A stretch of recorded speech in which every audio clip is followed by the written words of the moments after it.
Pemirsa, adanya bercak darah di kamar ibu angkat Angelin sampai saat ini masih menjadi misteri. Pihak kuasa hukum dari AG, Hotman Paris Hutapea, mempertanyakan hal tersebut. Namun pihak kuasa hukum dari MM yakin bahwa bercak darah tersebut adalah bercak darah kucing.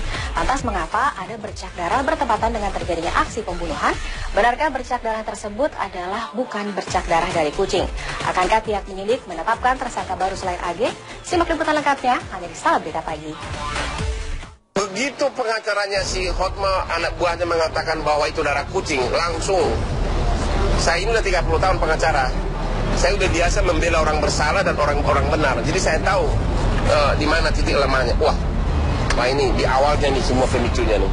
Kita tidak boleh menggiring opini seolah-olah Ibu Margaret pelakunya, sementara polisi punya keahlian sendiri, sudah menetapkan tersangkanya hanya Agus. Tapi indikasi akan ada tersangka baru, tentu itu sangat terbuka, ya, sangat terbuka ketika tersangka AG sudah memberikan keterangannya tentang adanya tersangka lain yang terlibat.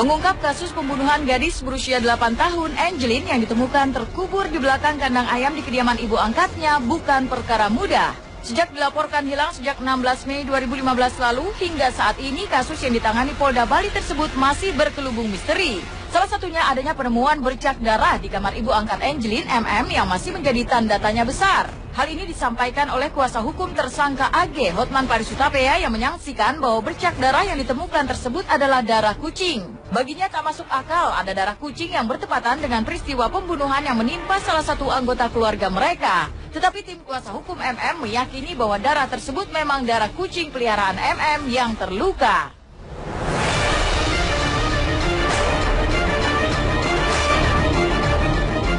Kan dari kamarnya Margaret ditemukan darah oleh tim penyidik pertama kali. Dan tidak pernah ketahuan ujung rimbanya hasil darah ini apa. Kapolda mengatakan bahwa hasil darah ini tidak relevan dengan pembunuhan ini, seolah-olah bukan bukti. Nah, tapi saya kan punya otak. Kemarin jam 6 sore sebelum debat dengan Dion, aku pancing dia lagi duduk begini. Itu darah siapa sih yang pertama kali? Enggak, tahu-taunya dia bilang itu ternyata darah kucing. Katanya kucingnya berdarah, jalan-jalan, terus kena darah. Pertanyaannya adalah, kucing siapa yang masuk kamar majikan? Iya kan? Berarti ada apa nih? Dan kenapa pengacara bisa tahu itu darah kucing? Mengenai darah-darah yang ada di rumah, seharusnya kita sabar dulu menunggu. Kalau kita percayakan kepada penyidik untuk mengungkap kasus ini, kita tunggu dulu hasilnya. Sebelum hasil itu keluar, kita jangan menghujat siapapun, karena kita harus menjunjung tinggi asas praduga tidak bersalah. Darah-darah itu bisa jadi seperti pernyataan Kabid Humas Polda Bali, bisa jadi darah binatang, bisa jadi darah manusia. Nah, untuk memberikan kepastian, kita tunggu hasil lab 4, kita tunggu hasil inafis. Setelah mereka mengumumkan, baru nanti kita akan bisa mengambil kesimpulan apa yang terjadi. Begitu pengacaranya si Hotma, anak buahnya mengatakan bahwa itu darah kucing, langsung. Saya ini udah 30 tahun pengacara. Saya udah biasa membela orang bersalah dan orang benar. Jadi saya tahu di mana titik lemahnya. Wah ini di awalnya nih semua pemicunya nih. Dari hasil penyidikan polisi, dari semenjak ditemukan mayatnya Angelin, tersangkanya Agus.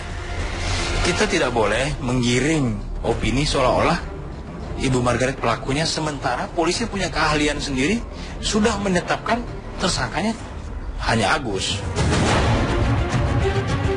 Mabes Polri mulai serius menangani kasus Angelin dengan mengirimkan tim Indonesia Automatic Fingerprint Identification System atau INAFIS untuk kembali melakukan olah TKP ke kediaman MM. Mereka kembali menemukan bercak darah di kamar MM dan akan melakukan proses identifikasi. Sayang, untuk mengetahui hasilnya masih perlu menunggu lantaran baru akan keluar sekitar 3 hari mendatang. Yang tadi malam itu yang mengatakan pengakuan pengacaranya Margaret yang mengatakan itu darah kucing, itu harus propam Mabes harus segera turun. Periksa semua yang dulu melakukan penyidikan awal. Itu harus diperiksa. Dan kedua, bagaimana pengacara tahu bahwa itu adalah, ya kan? Memang Mabes sudah kirim lagi tim Nepis, tapi kan takutnya darahnya udah bersih. Sebagai sesama pengacara, kita berbicara berdasarkan fakta. Jangan kita melemparkan asumsi-asumsi kepada publik yang makin memperkeruh suasana, tetapi kita tidak punya bukti. Kan tugas kita nih sebagai pengacara memberikan informasi berdasarkan fakta. Kan pengacara itu kan tugasnya menegakkan hukum, bukan melemparkan opini, melemparkan asumsi, tapi tidak bisa menunjukkan bukti. Kok tiba-tiba katanya ada kucing jalan-jalan, ininya luka, terus berceceran. Kucing mana yang luka? Caranya gimana? Kalau propam mau kucing yang ada sekarang di rumah itu tangkap semua, bawa ke diperiksa, bawa dokter hewan, periksa ada luka nggak? Kalau nggak ada berarti, kalau sampai pengacara mengatakan ada darah kucing, berarti itu sudah ada pembicaraan sebelumnya itu di awal di sana. Belum. Tadi cuman dari berita yang saya terima bahwa ini masih dalam proses di lab 4 ya. Jadi mungkin perlu waktu 2-3 hari untuk menentukan ini darah ini bercak siapa begitu. Untuk perlu ketelitian untuk kasus-kasus tertentu. Karena apa? Karena nanti dalam proses peradilan itu kan harus ada bukti, ya kan? Jadi kalau polisi menetapkan tapi nggak ada bukti kan repot juga gitu. Nanti penyidik polisi yang disalahkan gitu. Jadi biarkanlah, menurut saya biarkan dan mencari sebanyak-banyaknya bukti ya untuk ditampilkan di dalam persidangan.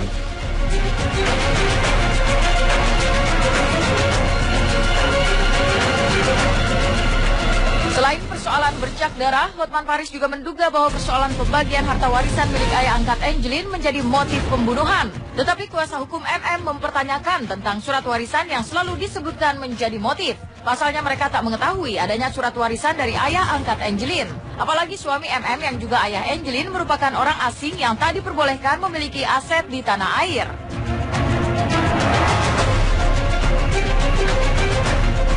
Karena ada akta notaris yang menyebutkan bahwa Angelin itu punya sebagai hak waris maupun punya harta warisan. Dan disebutkan di dalam klausul kedua, disebutkan memang di situ apabila Angelin yang meninggal dunia tanpa surat wasiat pun itu harta itu atau waris itu bisa jatuh kepada ibu angkatnya. Disebutkan dalam perjanjian itu. Dibawa ke notaris, dibikin akta pengangkatan yang isi akta pengangkatan itu standar. Bahwa kalau seorang ibu mengangkat seorang anak, anak itu dianggap sebagai anak kandung. Kalau anak itu adalah seorang anak kandung, maka hak yang didapat oleh si ibu nanti kalau meninggal, maka si anak kandung itu, anak yang sudah dianggap anak kandung itu juga mendapat warisan sama seperti anak kandung lainnya.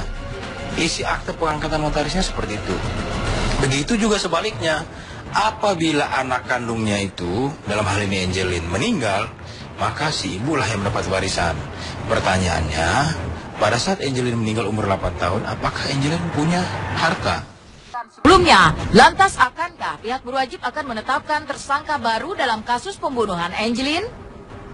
Tapi indikasi akan ada tersangka baru, tentu itu sangat terbuka, ya, sangat terbuka ketika tersangka AG sudah memberikan keterangannya tentang adanya tersangka lain yang terlibat.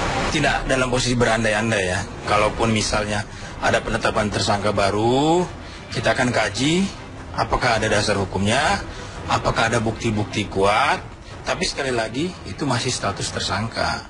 Kita kan harus menjunjung tinggi asas praduga tidak bersalah sampai nanti pengadilan memutuskan. Pengadilan pun ada tahapnya. Ada pengadilan negeri, pengadilan tinggi, Mahkamah Agung.